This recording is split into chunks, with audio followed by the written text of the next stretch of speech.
नमस्कार, जय शिवराय, जय शंभूराजे। आज मी तुम्हाला एका अशा प्राचीन किल्ल्याच्या वरती घेऊन निघालेलो आहे। हा किल्ला छत्रपती शिवाजी महाराजांनी स्वराज्यातील दारुगोळा सुरक्षित आणि एकत्रित ठेवण्यासाठी कसा उपयोगीत आणला हे आपल्याला बघायला मिळणार आहे। 5 किलोमीटर अंतरावर पसरलेला किल्ला मोठमोठ्या दगडी तटबंदीने परिपूर्ण आहे। शिलाहार राजा भोज यांच्या कालखंडामध्ये बांधण्यात आलेला हा प्राचीन किल्ला अनेक प्राचीन वास्तूंनी देखील परिपूर्ण असलेला आपल्याला बघायला मिळतो। किल्ल्यावर अनेक प्राचीन मंदिरे, घोड्याची पागा, नरसिंह तोफ आणि चोर दरवाजा देखील आपल्याला बघायला मिळतो। आणि सर्वात महत्त्वाची गोष्ट म्हणजे किल्ल्याच्या मधोमध एक खूप मोठा चमत्कारी तलाव देखील आहे। तुम्ही म्हणा चमत्कारी का? कारण त्या तलावामधून दुधासारखे दिसणारे पाणी कसे निर्माण होते हे आपल्याला बघायचे आहे। त्यासाठी तुम्ही देखील माझ्यासोबत या व्हिडिओमध्ये बनून राहा, मग तुम्हाला देखील समजेल स्वराज्यामध्ये असा पण एक किल्ला होता, त्या किल्ल्याच्या मधोमध दुधासारखे निर्माण होणाऱ्या पाण्याचा तलाव देखील होता। तर चला मित्रांनो, कोल्हापूर जिल्ह्यातील भुदरगडच्या दिशेने प्रवासाला सुरुवात करूया आणि हा प्राचीन किल्ला किती भव्य आहे हे बघून किल्ल्यावर असलेल्या प्राचीन वास्तूंचा अनुभव करून घेऊया। मित्रांनो, ह्या जंगलातील पायवाटेने खतरनाक प्रवास करत करत भुदरगडाच्या तटबंदीजवळ मी पोहोचलो। गडावर डायरेक्ट गाडी येते, पण मी विचार केला मावळे गडावर ज्या चोर वाटेने वरती यायचे त्याचा अनुभव घेण्यासाठी मी जंगलामधून आलो। आणि वरती येत असताना मला या ठिकाणी एक भुयार दिसले। वरती जाता येणार नाही कारण या दगडावरून पाय घसरत आहेत। हे भुयार कशासाठी खोदले असावे आपल्याला काही अंदाज नाही। वरती येत असताना भरपूर अडचणीचा सामना करावा लागला आणि कॅमेरा ओपन करून वरती चढणे शक्य नव्हते, म्हणून खायला व्हिडिओ मी तुम्हाला दाखवला नाही।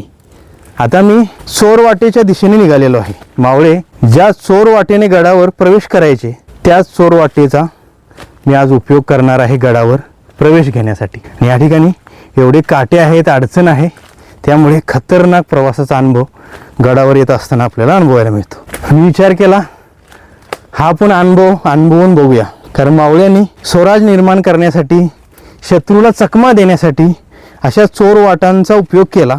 बघू शकता तुम्ही, फायनली या चोर वाटेच्या दरवाजाजवळ मी पोहोचलो आणि इथून वरती आपण गडावर प्रवेश करू शकतो। आता मी तुम्हाला दाखवतो ज्या वाटेने मी वरती आलो ती किती खतरनाक आहे। बघा, ह्या पायवाटेचा सहारा घेत या तटबंदीच्या कडेकडेने मी फायनली ह्या चोर दरवाजामधून आता गडावर एंट्री करत आहे।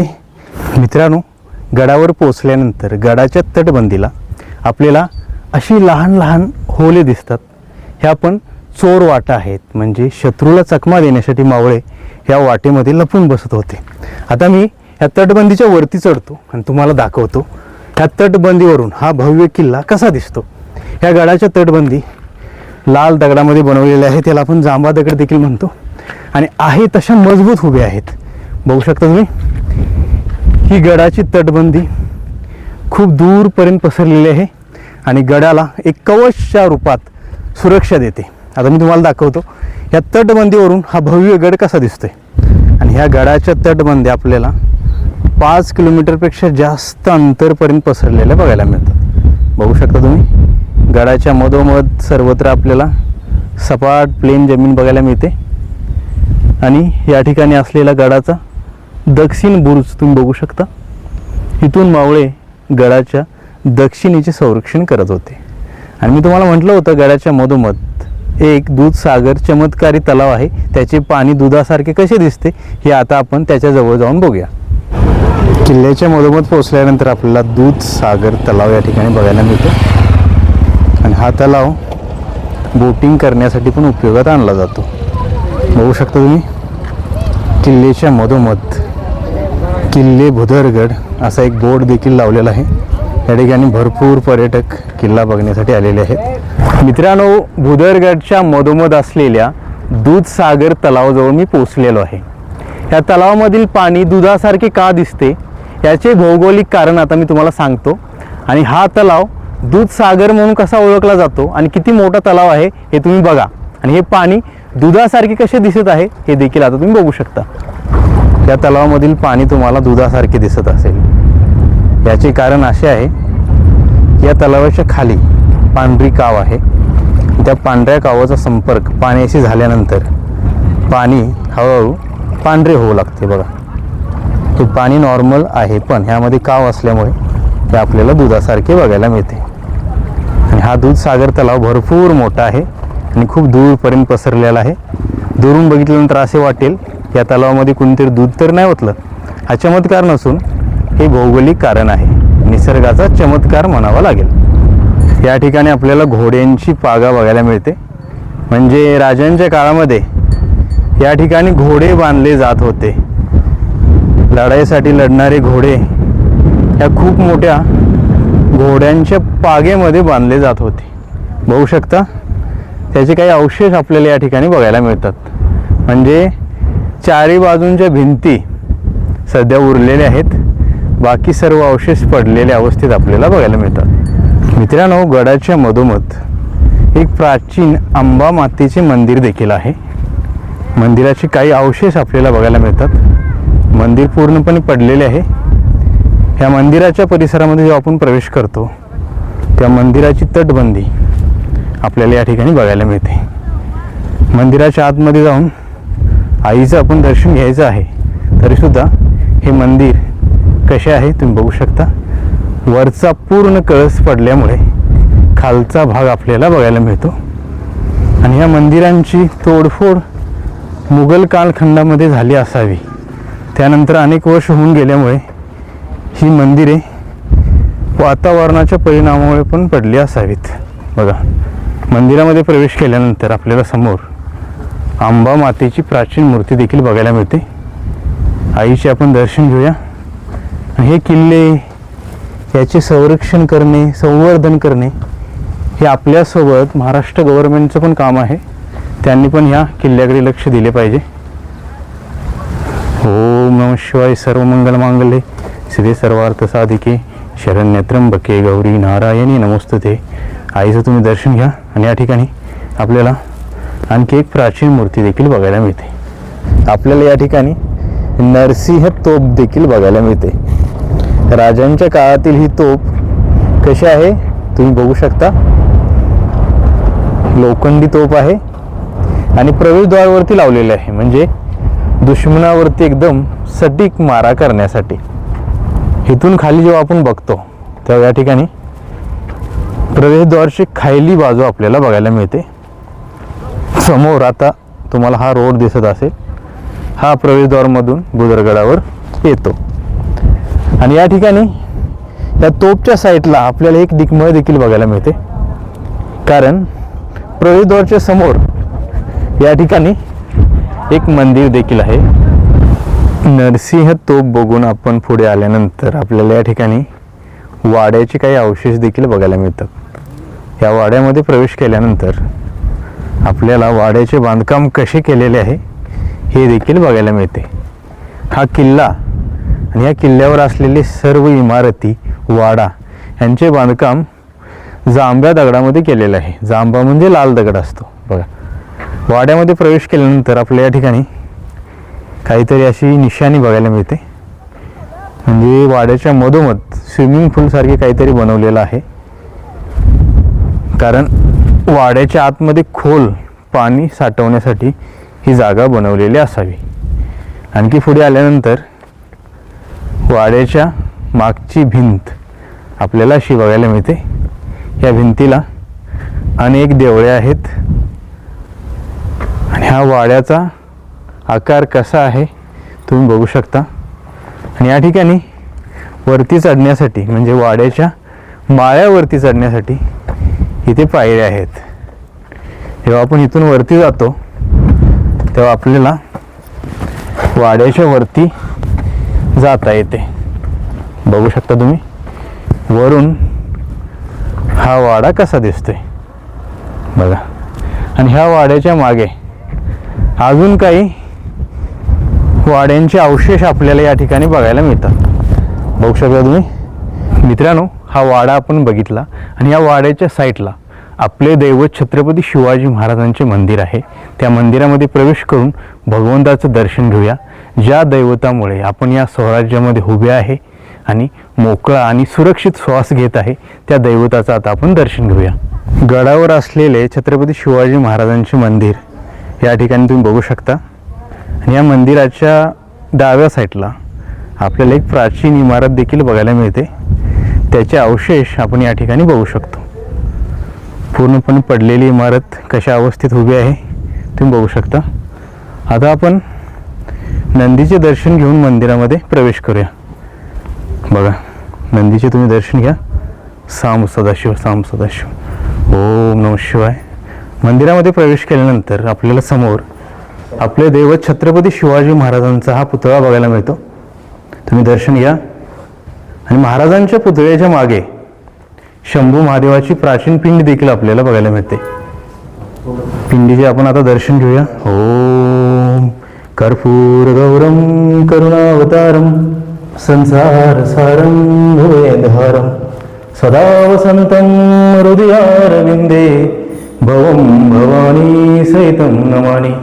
गडावर असलेला हा दूध सागर तलाव आणि ह्या तलावाच्या साईडला आपल्याला एक प्राचीन मंदिर देखील बघायला मिळते. आणि हे गडावरचे मेन मंदिर असावे. होऊ शकता तुम्ही समोर लाल दगडामध्ये बनवलेलं हे 12व्या शतकातील प्राचीन मंदिर आहे. आता आपण त्या मंदिरापर्यंत पोहोचूया आणि आतमधून हे मंदिर कसे आहे आणि आतमध्ये असलेल्या भगवंताचे दर्शन देखील आपण घेऊया. हे महादेव मंदिर आहे आणि मंदिराच्या बाहेर शंभू महादेवाचा नंदी काळ्या पाषाणामध्ये कसा बनवलेला आहे हे देखील तुम्ही बघा आणि नंदीचे दर्शन घ्या. ओम नमः शिवाय साम सदाशिव. आता हे मंदिर तुम्हाला समोरून दाखवतो कसे आहे. बघा, लाल आणि काळ्या दगडांना मिळून बनवलेलं हे हेमाडपंथी शैलीतील प्राचीन मंदिर आहे. आता आपण मंदिराच्या आतमध्ये प्रवेश करूया. ओम नमः शिवाय सांब सदाशिव सांब सदाशिव. मंदिरामध्ये प्रवेश केल्यानंतर आतमधून मंदिर खूप मोठे आपल्याला बघायला मिळते. महादेवाची आत प्राचीन पिंड आहे. ओम कर्पूर गौरम करुणावतारम संसार सारं भवेदहारं. तुम्ही भगवंताचं दर्शन घ्या. या ठिकाणी 2 पिंडी आपल्याला बघायला मिळतात. आणि आतमधून ह्या मंदिराचे बांधकाम कसे केलेले आहे हे तुम्ही बघू शकता. बाहेरून बघितल्यानंतर मंदिर नॉर्मल वाटते, पण आतमधून हा गोलाकार घुमट बघा आणि आतमध्ये कशी नक्षीकला केलेली आहे हे देखील बघा. हे सर्व बघितल्यानंतर आपल्याला प्राचीन कलाकारांची कला कशी दगडामध्ये केली जात होती हे बघायला मिळते. मित्रांनो, भुदरगडावरती ज्या ठिकाणी पक्का रोड आहे तिथंपर्यंत गाडी जाते, पण गडाच्या कोण्यामध्ये खूप काही मंदिरे आहेत, गुहा आहेत.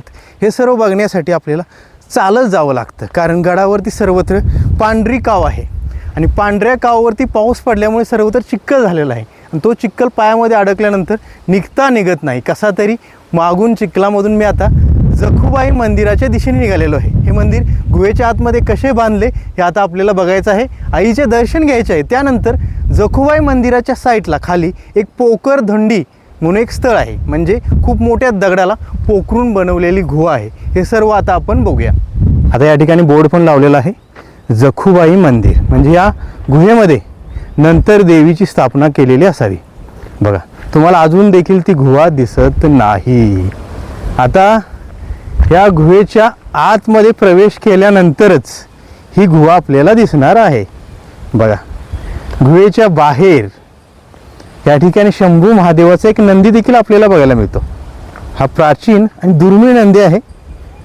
बघू शकता तुम्ही हा नंदी कसा बनवलेला आहे आणि तुम्ही दर्शन देखील घ्या.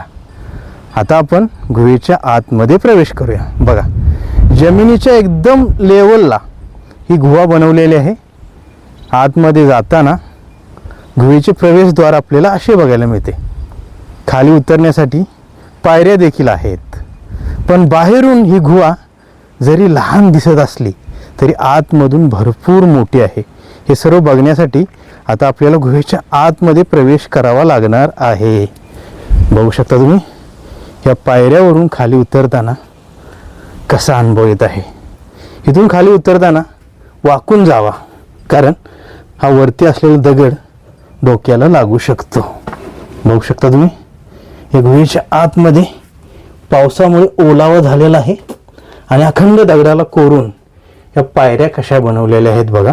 या ठिकाणी गुहेचे हे दुसरे गोलाकार प्रवेशद्वार आपल्याला बघायला मिळते. वरती चौकोनी आहे, मी खाली आल्यानंतर आपला गोलाकार प्रवेशद्वार बघायला मिळते. म्हणजे इथून पुढे गोलाकार गुहा आहे. आणि या दगडावरती निशाणी बघू शकता, चिमणी आणि हातोडीने ही गुहा बनवलेली आहे.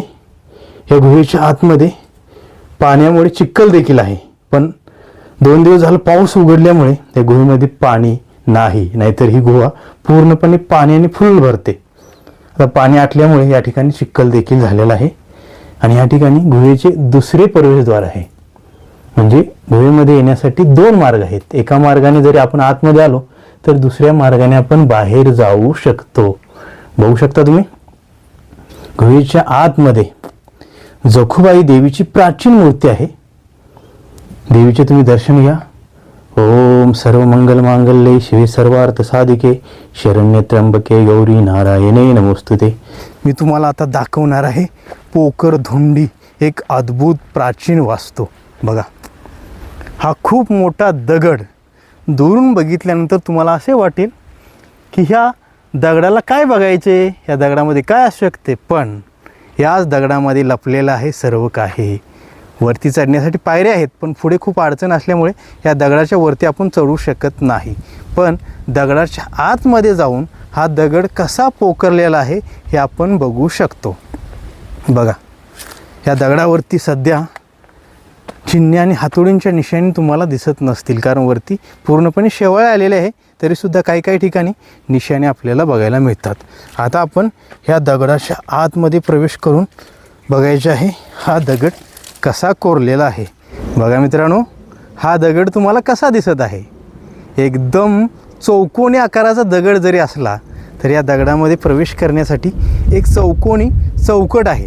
या चौकटीमधून आपण आतमध्ये प्रवेश करूया, पण आवाज करत, कारण या ठिकाणी घनदाट जंगल असल्यामुळे प्राणी आतमध्ये बसू शकतात. आतमध्ये कोणी नाही, सर्व काही सुरक्षित आहे. आता आपण या गुहेमध्ये प्रवेश करूया. बघा मित्रांनो, ह्या दगडाला कसा पोखरलेला आहे. आणि ह्या चौकटीमधून जेव्हा आपण आतमध्ये एंट्री करतो तेव्हा आपल्याला आतमधील अनुभव असा बघायला मिळतो. बघू शकता तुम्ही, आतमध्ये आल्यानंतर आवाज घुमत आहे आणि ह्या दगडाला कसा पोखरलेला आहे याचा जिवंत अनुभव आज मी तुम्हाला दाखवत आहे. म्हणजे बाहेरून दिसणारा खूप मोठा दगड आतमधून पण खूप मोठ्या गुहेच्या रूपात पोखरलेला आहे. आणि या गुहेमध्ये कमीत कमी 50 मावळे बसू शकतात एवढी जागा आहे. आतमधून गुहेचे प्रवेशद्वार असे दिसते. बघू शकता तुम्ही, खूप मोठी ही गुहा आतमधून कशी पोखरलेली आहे. आता मी तुम्हाला गुहेचे छत दाखवतो. बघा, ह्या छताला एकदम सटीक कोरलेलं आहे आणि यावरती तुम्हाला चिन्हे आणि हातोडींच्या निशाणी पण दिसत असतील. या ठिकाणी काही जागा आहे, म्हणजे तलवारी, काही सामान ठेवण्यासाठी या ठिकाणी जागा आहे. मला एक बोर्ड बघायला मिळाला, अज्ञात वीरांची समाधी. म्हणजे त्या ठिकाणी कोणत्या तरी मावळ्यांच्या समाधी आहेत. त्या समाधींचे पण आता आपण दर्शन घेऊया. बघा, हा बोर्ड तुम्ही वाचू शकता. वाऱ्यामुळे बोर्ड थोडा पडलेला आहे. व्हिडिओ शूट झाल्यानंतर हा बोर्ड मी ठीक करणार आहे. आणि या ठिकाणी अज्ञात वीरांची समाधी आहे. तुम्ही दर्शन घ्या. मी दर्शन घेतलेलं आहे. सांब सदाशिव, सांब सदाशिव. ओम नमः शिवाय. कर्पूर गौरम करुणावतारम संसार सारम भुवदेंदहारम. पण मित्रांनो, ज्या वीरांनी स्वराज्यासाठी लढाई लढल्या, आपल्या प्राणाची आहुती दिली, त्यांच्या समाध्या अशा उघड्यावर ठेवल्या नाही पाहिजेत. समाधीच्या वरती काहीतरी सावली केली पाहिजे. मित्रांनो, आज मी तुम्हाला कोल्हापूर जिल्ह्यातील भोदर गडावरती घेऊन आलो. ह्या गडावर येण्यासाठी सर्वजण गाडीने येतात, पर्यटक पण गाडीने येतात. पण ह्या गडावर प्रवेश करण्यासाठी मी वेगळ्याच मार्गाची निवड केली, कारण मला अनुभव करून घ्यायचा होता. पूर्वी मावळे गडावर येण्यासाठी चोर वाटेंचा कसा उपयोग करत होते आणि चोर दरवाजामधून गडावर कसे येत होते याचा अनुभव मी घेतला, पण तो एकदम खतरनाक आणि ॲडव्हेंचर होता. या गडावर आल्यानंतर आपल्याला गडाच्या चारही बाजूने असलेल्या मोठमोठ्या तटबंदींचा अनुभव देखील अनुभवायला मिळतो आणि मी तुम्हाला दाखवला देखील. गडावर अनेक प्राचीन मंदिरे आहेत, ती देखील तुम्हाला दाखवली. भगवंताचे दर्शन देखील घडवून आणले, घोड्याची पागा देखील दाखवली आणि सर्वात महत्त्वाची गोष्ट म्हणजे गडाच्या मधोमध असलेला दूधसागर तलाव देखील मी तुम्हाला दाखवला. त्या तलावाचे पाणी दुधासारखे कसे निर्माण होते हे देखील मी तुम्हाला दाखवले आणि त्याचे भौगोलिक कारण देखील सांगितले. गडाच्या उजव्या साईडला असलेले गुहेतील जखुबाई देवीचे मंदिर मी तुम्हाला दाखवले. त्याच्या खाली असलेली पोकर धोंडी म्हणजे दगडाला कसा पोकरलेला आहे हे देखील मी तुम्हाला दाखवले. पण मित्रांनो, एका गोष्टीची खंत वाटली.